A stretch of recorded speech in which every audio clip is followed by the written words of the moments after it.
ఇక్కడ మీ ఎమ్మెల్యే ఈయన హైదరాబాదుకు local, కుప్పానికి non local. Kuppam అంటే ఈరోజు నా బీసీలు, నా ఎస్సీలు, నా ఎస్టీలు, నా మైనారిటీలు, వీరి ప్రతి ఇంట ఈరోజు అభివృద్ధి కనిపిస్తా ఉంది.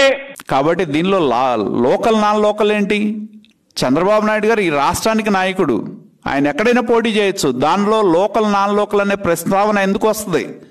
అదేవిధంగా నాకు ఇంకొక వ్యాఖ్య చాలా ఆశ్చర్యం కలుగుతూ ఉంది. ఎందుకంటే నీకు బలగం ఉన్న పులివెందుల్లో పోటీ చేయటం గొప్ప, తన సామాజిక వర్గం లేని చోట, తన బలగం లేని చోట, తన బంధువులు లేని చోట, తన పరివారం లేని చోట చంద్రబాబు నాయుడు గారు పోటీ చేయటం గొప్ప. ఏది గొప్ప ఈ రెండిట్లో అని చెప్పి నేను అడుగుతా ఉన్నా. ఇంకొకటి చాలా ఆశ్చర్యం కలుగుతూ ఉంది. ఒక 2-3 వ్యాఖ్యలు చేశారు. ఇది బీసీ సీటు, బీసీల గురించి చాలా ఎక్కువ మాట్లాడాడు అక్కడ. నేను అడుగుతా ఉన్నా, అంత ప్రేమ ఉన్న జగన్మోహన్ రెడ్డి చిత్తూరు జిల్లాలో మంత్రులు ఎవరు? మరి రెండు ఒకే సామాజిక వర్గం అయిన నీ సామాజిక వర్గానికి ఎందుకు ఇచ్చావు? ఒకవైపు పెద్దిరెడ్డి రామచంద్రారెడ్డి, ఒకవైపు రోజారెడ్డికి ఎందుకు ఇచ్చావు? ఓ బీసీలు కనపడలేదా నీకు మంత్రి పదవులు ఇచ్చేటప్పుడు? నీకు మంత్రి పదవులు ఇచ్చేటప్పుడేమో బీసీలు కనపడరు, అక్కడ ఉన్న చిత్తూరు జిల్లాలో ఉన్న బీసీలు కనపడరు. కుప్పంకి వచ్చి బీసీ జపం చేస్తే ప్రజలు నమ్ముతారా?